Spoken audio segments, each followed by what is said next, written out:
Olá, meus irmãos e irmãs, amigos e amigas da Trilha 27. É um prazer voltar a comentar aqui com vocês agora a segunda carta do apóstolo João. Eu resolvi ler a carta inteira, tá bom? São apenas aqui 13 versículos e nós vamos ler por parte e, enfim, tentar aí descobrir alguma coisa boa para a nossa vida. Certamente descobriremos, amém? Porque foram palavras sopradas pelo Espírito de Deus e, enfim, será de muita bênção para cada um de nós. O texto começa de uma maneira muito interessante, da seguinte maneira: o ancião, a senhora eleita e a seus filhos, que amo na verdade. Não apenas eu, mas todos os que conheceram a verdade, por causa da verdade que permanece em nós e estará conosco para sempre. Conosco estarão a graça, a misericórdia e a paz da parte de Deus Pai e de Jesus Cristo, o Filho do Pai, na verdade e no amor. É interessante que João aqui, ele faz uma referência a uma senhora eleita. Ele se auto-intitula como um presbítero. Essa é a palavra que está em grego, presbítero, a senhora eleita, e que alguns tradutores resolveram traduzir como ancião. Enfim, que tem o mesmo sentido, o mesmo significado. Mas eu estou destacando isso por quê? Porque a relação que João tem com essa senhora eleita é uma relação pastoral. Por isso é que eu, particularmente, me aproximo mais da interpretação de que essa senhora eleita é a igreja e não uma pessoa específica, embora haja quem entenda que era uma pessoa específica, uma senhora específica, né? Mas eu me aproximo mais da interpretação que entende como uma igreja. E uma das igrejas que João estava responsável, né? Ali da Ásia Menor. Ele que foi pastor em Éfeso, tinha esse encargo, esse santo encargo de cuidar de outras igrejas e escreve a essa igreja com o objetivo de que eles permaneçam no amor e na verdade. É isso que dos versos 1 até o 3 a gente percebe. Uma preocupação de João em enfatizar o amor atrelado ou relacionado com a verdade. E tanto isso fica claro quando ele termina o verso 3 dizendo na verdade e no amor. Né? Na verdade e no amor. Nesses tempos onde a gente ouve muito falar sobre o amor e falar sobre o amor de uma maneira um tanto quanto para nós cristãos estranha. Por quê? Porque para nós, e essa carta nos ensina isso, a verdade está profundamente, melhor dizendo, o amor está profundamente relacionado e identificado com a verdade. E ele vai explicar que dos versos 4 até o verso de número 6, como se dá essa relação? O que significa amar? Ele escreve a carta mais ou menos no ano 90 aí, depois de Cristo, né? Obviamente no momento da sua vida de muita maturidade e já, enfim, prestes a ir para o exílio, ele que escreve o Apocalipse, né?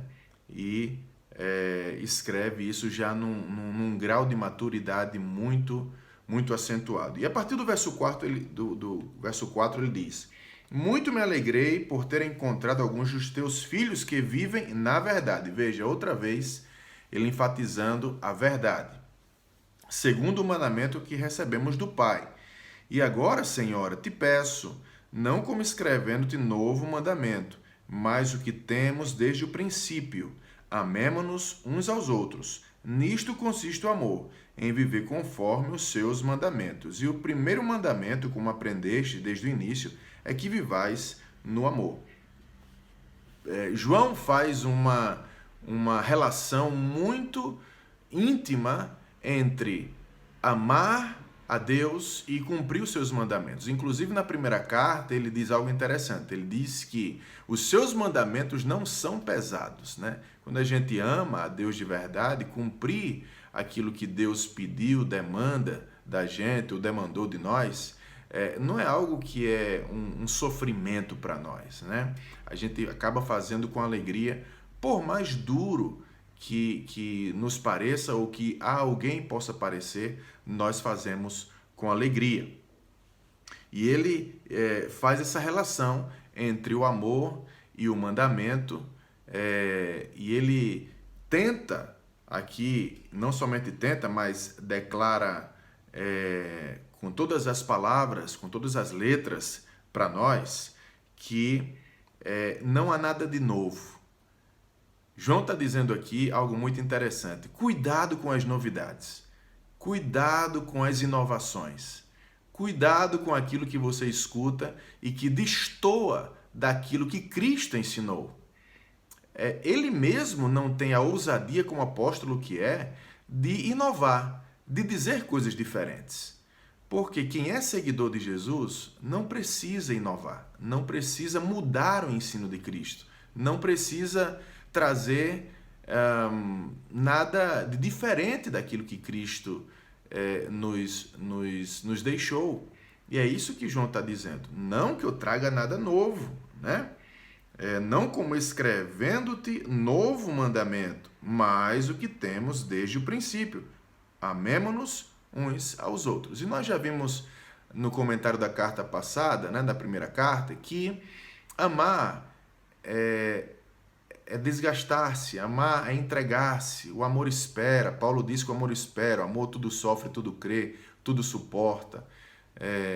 O amor não acaba, né? E enfim, o amor é sofredor, o amor é benigno, o amor, ele dá várias características do amor quando escreve a primeira carta aos Coríntios, no capítulo 13, o apóstolo Paulo, né? Mas João, aqui, está falando justamente disso. Cuidado com as inovações. As inovações, elas em princípio parecem ser muito bonitas, muito agradáveis, mas elas trazem um perigo. E do verso 7 em diante ele diz assim: porque muitos sedutores que não confessam a Jesus Cristo encarnado espalharam-se pelo mundo. Este é o sedutor, o anticristo. Acautelai-vos para não perderes o fruto de nossos trabalhos, mas ao contrário, receber plena recompensa. Todo aquele que avança e não permanece na doutrina de Cristo não possui a Deus. Aquilo que permanece na doutrina é o que possui o Pai e o Filho. Se alguém vem a vós, sem ser portador desta doutrina, não recebais em vossa casa nem o saudeis. Aquele que o saúda participa das suas obras más. Ele está dizendo aqui que o mestre, aquele que ensina o mandamento de Cristo, não pode ir além daquilo que Deus determinou, daquilo que Cristo ensinou. Não pode ir além. Pessoas que caminharam mais do que nós deixaram um legado para nós. E eu aprendi com eles. Eles disseram assim, que o pregador, que o pastor, que o mestre, ele não tem o direito de inovar. Ele não tem o direito de dizer nada diferente daquilo que Cristo já disse. A nossa regra de fé e prática é a palavra de Deus e nós ensinamos a palavra de Deus. E não mais do que a palavra de Deus. Embora não seja um subscritor pleno da teologia calvinista, mas a Confissão de Westminster nos deixou um legado muito importante. É que tudo aquilo que não está na palavra de Deus, nós não podemos assumir como regra para a nossa vida. Se não está escrito, a gente não tem o direito de impor às pessoas, né? Mas se está escrito, nós precisamos entender que é palavra de Deus, é mandamento de Deus para a nossa vida. E ele declara aqui algo muito forte. Não receba esse tipo de gente na sua casa. Obviamente que aqui ele está referindo-se a um momento onde as pessoas convidavam, né, os mestres para banquetes, para ceias em suas casas, e nessas oportunidades, esses mestres não iam a essas casas somente para comer, mas iam também para expressar suas ideias, expressar aquilo que eles sabiam, seu ensino, sua doutrina, né? E se dava a oportunidade para que ele falasse, para que esses mestres falassem. E ele está dizendo aqui o seguinte: não receba esse tipo de gente na sua casa. Que tipo de gente? Esse tipo de gente que diz que Jesus não veio em carne. Esse tipo de gente que não aceita o testemunho de que o próprio Deus se encarnou, né? E em Cristo nos redimiu. Não aceite, não receba esse tipo de gente em casa, porque quando você faz isso, você dá a oportunidade, você dá palco, você dá microfone para que essas pessoas elas ensinem falsos ensinos a outros. Porque era interessante, quando um mestre desse era convidado, ele se sentava à mesa, se sentava ao banquete. Mas logo depois que acabava o banquete, os vizinhos eram convidados para escutar. Nem todos eram convidados para o banquete, mas na hora que esse mestre ia ensinar, era como se abrisse a oportunidade para que todos pudessem escutá-lo. E João está dizendo justamente isso: não deixe que ele entre na sua casa. Não, repito, não dê palco, não dê microfone para esse tipo de gente que diz que Cristo não veio em carne, que nega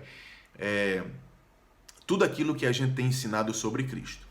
E ele termina a carta, do verso 12 até o 13, dizendo: embora tenha muitas coisas a vos escrever, não quis fazê-lo com papel e tinta, mas espero estar convosco e vos falar de viva voz, para que a nossa alegria seja perfeita. Os filhos da tua irmã eleita te saúdam. Aqui ele tem uma expectativa de encontrar essa igreja, de visitar essa igreja. Provavelmente ele estava em Éfeso, como nós dissemos já, ele foi pastor de Éfeso, e essa irmã eleita provavelmente é a igreja de Éfeso que ele pastoreava, e ele está na expectativa de ir ver essas pessoas, essa igreja, né, para conversar e para ensinar a palavra de Deus. Eu queria terminar com uma aplicação muito prática e muito simples aqui, que diz respeito a amar. Às vezes, nós não estamos dispostos a amar as pessoas reais. Nós estamos dispostos a amar a imagem das pessoas. E o que João está dizendo para nós aqui é que nós precisamos amar as pessoas na realidade, não a imagem que nós muitas vezes criamos dela. E isso é a verdade, né? É a verdade. Quando nós sabemos quem os outros são, que tipo de pecado eles têm cometido, e nós resolvemos verdadeiramente servi-los, desgastar-nos em favor deles, para que Cristo seja visto e para que Cristo seja conhecido por eles, e assim como nos transformou a nós, transforme aos outros também. Quando nós não estamos dispostos a aceitar a verdade sobre alguém, nós não amamos a esse alguém realmente. Nós amamos uma imagem dessa pessoa. E que o Senhor nos guarde, que o Senhor nos abençoe de tal maneira que nós amemos realmente as pessoas reais, como elas são, seres caídos, limitados, pecadores, mas que necessitam ser transformados e redimidos pelo poder do Evangelho. Que Deus te abençoe em nome de Jesus.